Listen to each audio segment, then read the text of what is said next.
Welcome back to another edition of Toys I Did Not Own as a Kid. Alright, gang. Today, because it is still the May, this is the May, we're going to open up this Paz Vizsla that I got at Romeo Oscar Sierra for only $2.99. This is a 5-point articulation figure, and it's got lots of play features. It comes with this super oversized bazooka type thing, and which I guess is supposed to represent his Gatling kind of gun. And there it is. That's what he's going to look like. So Paz Vizsla is, of course, a Mandalorian. He is what they called a, what did they call him? A heavy-duty Mandalorian, heavy armor Mandalorian. Let's see if they tell us. Let's see. It says Paz Vizsla, a descendant of the esteemed House Vizsla. It's a little too far for my old eyes, gang. It says, a descendant of the esteemed House Vizsla, brawny warrior Paz Vizsla is protected by the strongest Beskar armor. En español, descendiente de la estimada Casa Vizsla, el fornido guerrero Paz Vizsla está protegido por una impenetrable armadura de Beskar. So there we go. Again, these are 5-point articulation toys. These are definitely meant for kids. And this is something that I did not own as a kid. Number one, because it didn't exist. Paz Vizsla was created for the Mandalorian series. And he's my favorite one. He is my favorite character. I always loved big guys that could do that have unbelievably big weapons and stuff like that. I don't know, just as a kid, that was always cool. And I mean, look at this guy. Who doesn't want something like this? Anyway, as I was saying, I did not own too many Star Wars toys as a kid, but I did own a Boba Fett, which was a hand-me-down from probably one of my cousins. And one of my favorite toys as a little boy. Used to run around the whole house, flying him around. He was just so cool looking, and of course, that led to the whole lore of the Mandalorians. Once Boba became so beloved a character that they started putting him in books and comics, and they brought him back, of course. And that gave way to the Mandalorian lore, and of course the series Attack of the Clones, I guess? No, the Clone Wars. For the series that came after the prequels, the Clone Wars, gave more lore to the Mandalorians, because, as we all know, if you've watched the movie, spoiler coming up if you have not, but the clones were actually clones of Boba Fett. I'm sorry, Jango Fett, which was Boba Fett's father. So all of the clones that you see in the Clone Wars were actually clones of Boba's father. So, the prequels are not my favorite Star Wars franchise, but I did watch them just so that I could know what was going on, what they changed and whatnot. Again, not my favorite. I'm gonna keep my my hot takes to myself as far as that is concerned, because all that needs to happen for something to become good is for somebody to actually be nostalgic about it. And now the kids that were little kids when those movies came out are actually nostalgic about them. And so now those movies are good. They're old enough finally. And if you don't believe me, of course, just go back and look at some of our favorite shows like G.I. Joe. They kind of don't stand really the test of time.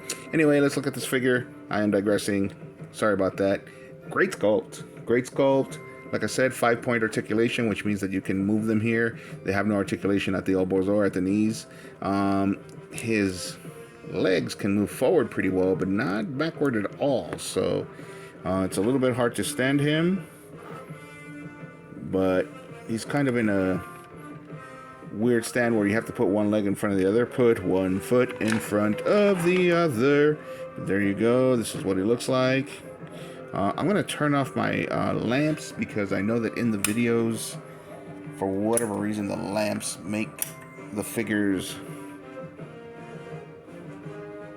lose some of their detail. I think it's my phone's camera. It's a crappy phone camera, but the rest of the phone is actually great. So there he is. That's what he looks like without any of his accessories.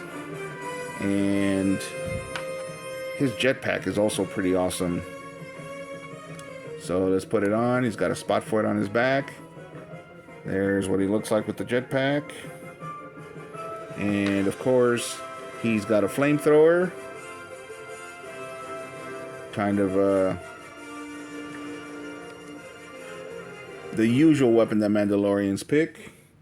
If you've seen the Mandalorian series, you know that they all have a variety of weapons that they get to pick. Usually about 5 that are hidden in their armors.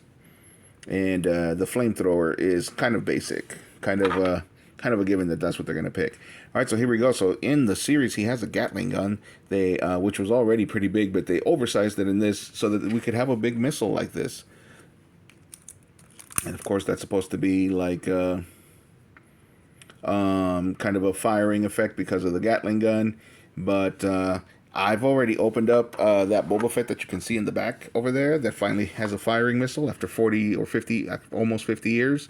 And these things fire pretty far and pretty strong. Let's take a look. Let's see if I can hit Boba. Oh, that's not the button. Is it this orange one? I think it is. Let's see. Missed Boba, but you saw how strong that is. So, which is why they're so oversized, is to avoid that choking hazard and still have this play feature. So pretty awesome. Pretty awesome. This is the type of play feature that we loved as children, people my age. I've spun around the sun 49 full times now. And the problem is, how am I going to get this on him? Is it this way? I think it's probably this way. Let's take a look at the picture. No. Yep, that's the way. This is the way. So you're supposed to hold it up. Ah, with the bent arm. With the bent arm. Okay. And weird, why does it have that peg? Is that for him to stand on? Interesting. So let's try to get this weapon in his hand.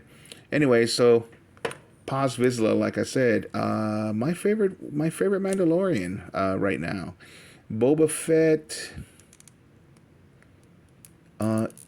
is gonna have to be my second favorite. I own a few toys of Boba Fett, as you can see in the back. But how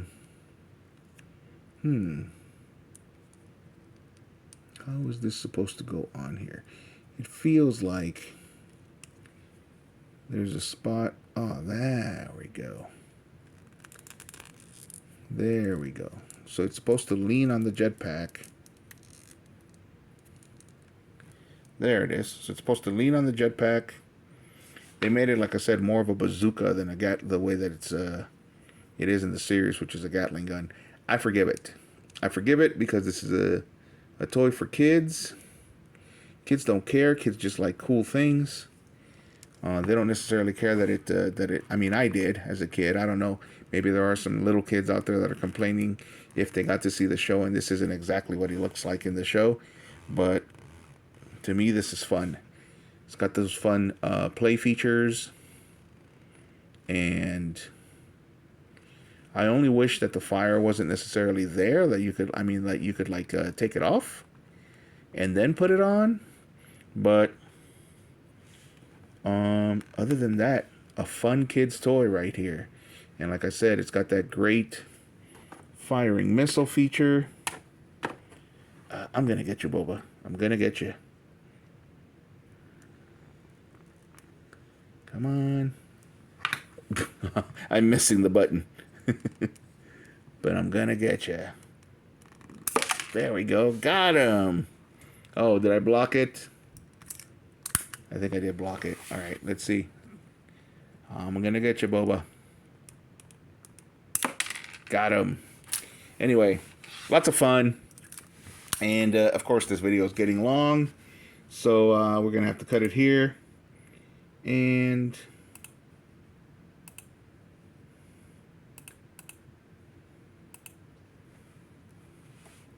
We're going to give him one more spin.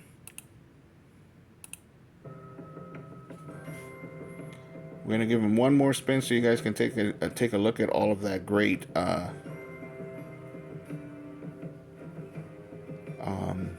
what am I trying to say? I'm at a loss for words here.